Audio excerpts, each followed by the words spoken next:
Channel पर हार्दिक स्वागत है। मैं आशा करता हूं कि आप सभी स्वस्थ एवं सुरक्षित होंगे और संक्रमण के इस काल में अपना ख्याल रख रहे होंगे। दोस्तों, आज बंगाल में अप्रत्याशित घटना घटित हुई। बीजेपी की चाणक्य नीति यानी कि अमित शाह की चाणक्य नीति आज फेल हो गई। अमित शाह ने लगातार बीजेपी के कैंपेन में जोश भरने का प्रयास किया और लगातार बंगाल में इस तरह का प्रचार किया गया कि जैसे ममता दीदी ने बंगाल में कुछ किया ही नहीं, और लगातार ये दिखाने का प्रयास किया गया कि इस बार बीजेपी के अजय रथ को कोई रोक नहीं पाएगा। लेकिन इस बार जो हुआ वो वास्तव में बीजेपी के लिए मंथन करने योग्य है, चिंतन करने योग्य है कि आखिर एक अकेली नेता ने किस तरीके से भाजपा के सपनों को चकनाचूर किया। वास्तव में ये भाजपा के लिए किसी काले सपने से, किसी काली हकीकत से कम नहीं है। इसके अलावा दोस्तों, यहाँ पर सबसे बड़ा सवाल ये है कि जिस तरीके से इस चुनाव में लगभग, यदि मैं वोट प्रतिशत की बात करूँ तो ममता दीदी के खाते में यानी कि टीएमसी के खाते में 49.4% वोट गए। और इसके अलावा यदि बीजेपी की बात की जाए, जिसका तमाम राष्ट्रीय नेतृत्व इस चुनाव में लगा हुआ था, लगातार इस बात का प्रयास किया जा रहा था कि किस तरीके से भाजपा की जीत का एक ब्लूप्रिंट तैयार किया जाए, किस तरीके से सीए और एनआरसी का वहाँ पर जिक्र किया गया, किस तरीके से 370 को वहाँ पर एक मुद्दा बनाया गया। बंगाल की जनता के भीतर ये बीज रोपित करने का प्रयास किया गया। खासतौर पर एक जाति आधारित चुनाव बन करके बंगाल का चुनाव रह गया। कई नेता मस्जिदों में गए तो कई नेताओं को मजबूरन मंदिर में भी जाना पड़ा। ये चुनाव का समीकरण था कुछ वक्त पहले तक बंगाल के भीतर। लेकिन जिस तरीके से भाजपा के सपनों पर पानी फिरा, वो वास्तव में भाजपा के नेताओं को सोचने पर मजबूर तो करता ही है। लेकिन कहीं ना कहीं इससे ज़्यादा सोचने की बात कांग्रेस और वामपंथियों के लिए है, क्योंकि कांग्रेस 2016 में 44 सीटों के साथ, मैं ये कहूँगा कि टीएमसी के बाद सबसे बड़ी पार्टी बनकर के उभरी थी। इसके अलावा यदि मैं बात करूँ, वहाँ पर वामपंथियों का भी काफ़ी अच्छा गढ़ रहा और लगभग 35 साल तक बंगाल की सत्ता पर वो काबिज रही। लेकिन आज ये खाता खोलने के लिए तरसते हुए नजर आए। कहीं ना कहीं ये चुनाव, अब इस बार का जो चुनाव हुआ वो ममता बनाम मोदी यानी कि टीएमसी बनाम भाजपा तक ही सिमट करके रह गया। और ममता दीदी की व्हीलचेयर वाली सहानुभूति भी कहीं ना कहीं उनके काम आई। जब उनको 10 मार्च को चोट लगी तो ये कहा गया कि ममता दीदी की स्कूटी तो पहले ही पंचर हो गई। ममता दीदी कहीं ना कहीं चुनावी परिणाम आने से पहले ही घबरा गई है, इसलिए उनके साथ इस तरह के हादसे हो रहे हैं। लेकिन फिर भी उनकी पार्टी चुनाव जीतने में कामयाब रही। लेकिन सबसे बड़ी सदमे की बात यहाँ पर टीएमसी के लिए ममता दीदी का चुनाव हार जाना है। नंदीग्राम की सीट, सबसे हाई प्रोफाइल सीट, सबसे ज़्यादा प्रचार प्रसार जिस सीट के लिए हुआ, सबसे ज़्यादा शोर शराबा जिस सीट के लिए हुआ, जिस सीट पर यह कहा गया कि चुनाव आयोग यहाँ पर भाजपा के एजेंट की तरह काम कर रहा है, लगातार वो भाजपा को जिताने का प्रयास कर रहा है। चुनावी रणनीतिकार प्रशांत किशोर ने भी इस बात का जिक्र किया कि यहाँ पर चुनाव आयोग भाजपा की बी टीम बन चुका है। हालांकि चुनाव में हार जीत होना एक अलग बात है, लेकिन जिस तरीके से शाम लगभग आज 5 बजे ये कहा गया कि ममता दीदी 1200 वोटों से जीत गई है, उसके बाद ये खबर आई कि शुभेंदु अधिकारी विजयश्री का प्रसाद पा चुके हैं।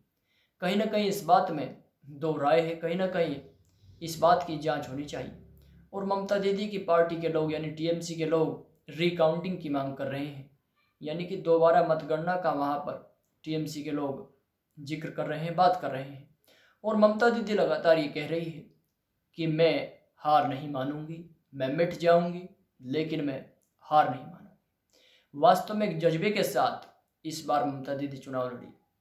लेकिन हमारे देश में जिस तरीके से एक नेगेटिव प्रचार किया जाता है, एक नैरेटिव सेट होता है चुनाव का। राजनीति कभी भी जाति से ऊपर नहीं उठती। और यदि मैं जाति की भी बात करूं तो इस बार जिस पर सबसे ज़्यादा पार्टियों को भरोसा था वो था मुस्लिम समुदाय। और ख़ास तौर पर टीएमसी के लिए ये एक ऐसा वोट बैंक था, एक ऐसा ये मजबूत आधार स्तंभ था जिसके बल पर टीएमसी लगातार अपना चुनावी बिगुल, चुनावी डंका बजाती रही है। चाहे वो 2011 की बात कर लीजिए आप, जहां पर 180 से अधिक सीटें वहां पर टीएमसी ने जीती थी। इसके अलावा 2016 में भी 200 के आंकड़े को छूने का वहां पर ममता दीदी ने प्रयास किया और पूरी मेहनत के साथ चुनाव जीती। इसके बाद 2021 में आप आ जाइए, इस बार तो मैजिक फिगर ये लग रहा है कि 220 के करीब सीटें आराम से ममता दीदी जीत जाएगी। कहीं ना कहीं यदि मैं मुस्लिम समुदाय की बात करूं, आबादी के लिहाज से ये बंगाल के भीतर 30% के करीब है। लेकिन इस 30% आबादी ने जिस तरीके से बंगाल की 120 से 140 सीटों को प्रभावित किया, कहीं ना कहीं उनके भीतर सीए और एनआरसी को लेकर के एक डर था, एक भय था। और कहीं ना कहीं जब किसी के मन में पहले से ये नैरेटिव सेट हो जाए कि यदि ये पार्टी आएगी तो हमारे लिए ये अच्छा करेगी, या फिर ये पार्टी आएगी तो ये हमारे लिए बुरा ही करेगी, तो फिर उस समुदाय का, जिसके प्रति उसकी वफादारी है, उससे उसका मोह भंग कराना इतना आसान नहीं होता। और ममता दीदी कहीं ना कहीं उन्हें अपने पाले में करने में सफल रही। और जिन 120 सीटों के करीब, जैसा कि मैंने आपको बताया, जिन पर मुस्लिम मतदाता अपना प्रभाव जमाते हैं, उन सभी सीटों पर ममता दीदी के उम्मीदवार आगे रहे। केवल और केवल यदि नंदीग्राम की सीट को छोड़ दिया जाए, जो अभी विवाद का मुद्दा बना हुआ है। और इसके अलावा मैं आपको बताना चाहूँगा कि मतुआ समुदाय, जिसको लेकर के सबसे ज़्यादा हाउल्ला वहाँ पर मचा, अमित शाह ने मतुआओं के घर पर खाना भी खाया। सबसे बड़े हितैषी बीजेपी के चाणक्य मतुआ समुदाय के बनने का प्रयास कर रहे थे, लेकिन वे भी उनके काम ना आ सका। उस समुदाय की यदि आबादी की बात की जाए तो 30 लाख के करीब बंगाल के भीतर उस समुदाय की आबादी है। लेकिन उस 30 लाख की आबादी ने बिल्कुल भी भाजपा का साथ नहीं दिया, एक तरीके से भाजपा को नकार दिया। और उन जिन 25 के करीब सीटों को प्रभावित करता है वो समुदाय, उन सभी सीटों पर टीएमसी अपना दबदबा जमाने में कामयाब रही, कायम रही। इसके अलावा यदि मैं बात करूं कि जिस तरीके से ये कहा गया कि जो ममता दीदी की जीत होती है, अक्सर ये कहा जाता है कि मुस्लिम मतदाता एक मुख्य भूमिका में होते हैं।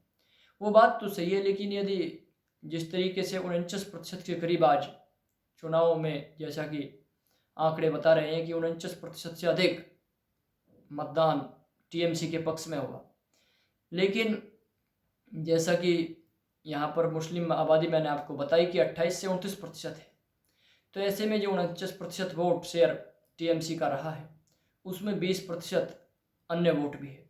वो कहाँ से आया, इस पर भी हमें विचार करना चाहिए। कहीं ना कहीं जो टीएमसी का एक चेहरा थी ममता दीदी, कहीं ना कहीं उस चेहरे ने काफ़ी अच्छा काम किया। और जो वहाँ पर बंगाल की जनता के मन में एक दीदी के प्रति अपनत्व की भावना थी, कहीं ना कहीं वो मैजिक काम कर गया। इसके अलावा मतुआ समुदाय भी अंतिम समय में आकर के ममता दीदी की ओर ही झुकता चला गया और महिलाओं ने खास तौर पर सहयोग किया। इसके अलावा दोस्तों, इस चुनाव ने कई सारी बातों का यहाँ पर उल्लेख किया है, कई सारी नई बातें हमारे सामने लेकर के आए हैं। आप झारखंड का ले लीजिए, जहाँ पर रघुवर दास को भाजपा ने मुख्यमंत्री बनाया था, और जब रघुवर दास को मुख्यमंत्री बनाया, उसके बाद हेमंत सोरेन मैदान में आए और उन्होंने कहा कि भाजपा झारखंड की अस्मिता को तार तार कर देगी। फिर उसके बाद क्या हुआ आप सभी जानते हैं, किस तरीके से मोदी और शाह का मैजिक वहाँ पर विफल हुआ, किस तरीके से ये बयान वहाँ पर दिए गए कि हमारी पार्टी ने कुछ तो हासिल किया है। खैर, ये बात तो होती है, जब किसी की महत्वाकांक्षा पूरी नहीं होती तो फिर बचने के तरीके ढूंढ निकालता है, जैसा इस बार भारतीय जनता पार्टी कर रही है।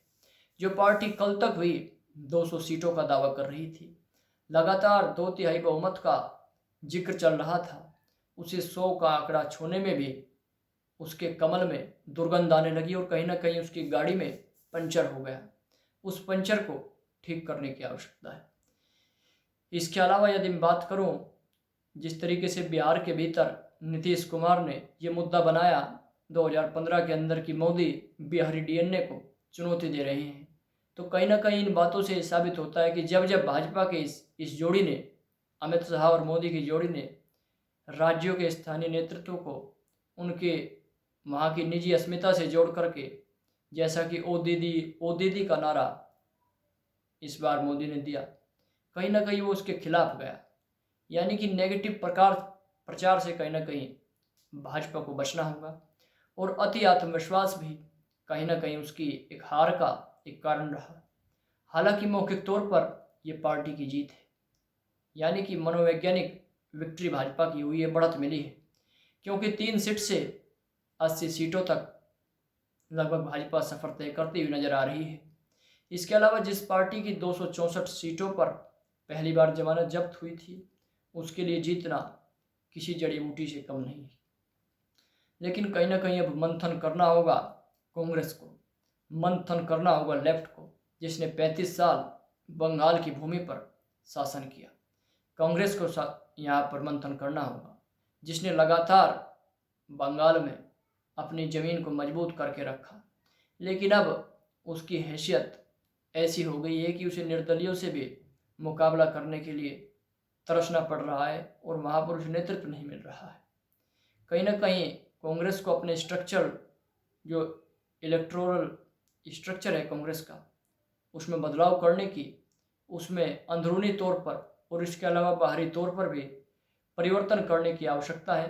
अन्यथा एक दिन वो होगा कि कांग्रेस पार्टी को इस देश के भीतर कोई पूछने वाला नहीं मिलेगा और धीरे धीरे अपना वो देश के तमाम राज्यों से विपक्ष का दर्जा जैसे खोती जा रही है, ऐसे ही उस सभी राज्यों से समाप्त हो जाएगी और कहीं ना कहीं वो उसकी अस्मिता के लिए एक गंभीर चुनौती सिद्ध होगा। देश का ये चुनाव, जिस प्रकार से मैं आज बंगाल चुनाव की आपसे बात की, ममता दीदी के लिए एक सुनहरा सपना रहा, तो भाजपा के लिए ये मिला जुला परिणाम रहा। वहीं कांग्रेस और वामपंथी दलों के लिए ये काला अध्याय रहा। इसके अलावा असम में जिस तरीके से भाजपा ने वापसी की, उसके लिए वो संजीवनी है। और कांग्रेस के लिए केवल एक तमिलनाडु से अच्छी खबर है कि तमिलनाडु ने अपने गठबंधन के साथ मिलकर कांग्रेस ने इस बार कुछ अपनी लाज बचाई है। इसके अलावा कांग्रेस को केरल में भी कुछ खास सफलता नहीं मिली, वहाँ पर भी दोबारा से वामपंथी सत्ता का आगाज हुआ और दोबारा से उसी पार्टी की सरकार बनी। विजयन दोबारा से मुख्यमंत्री बनने में सफल हुए। नमस्कार दोस्तों, मेरे इस वीडियो में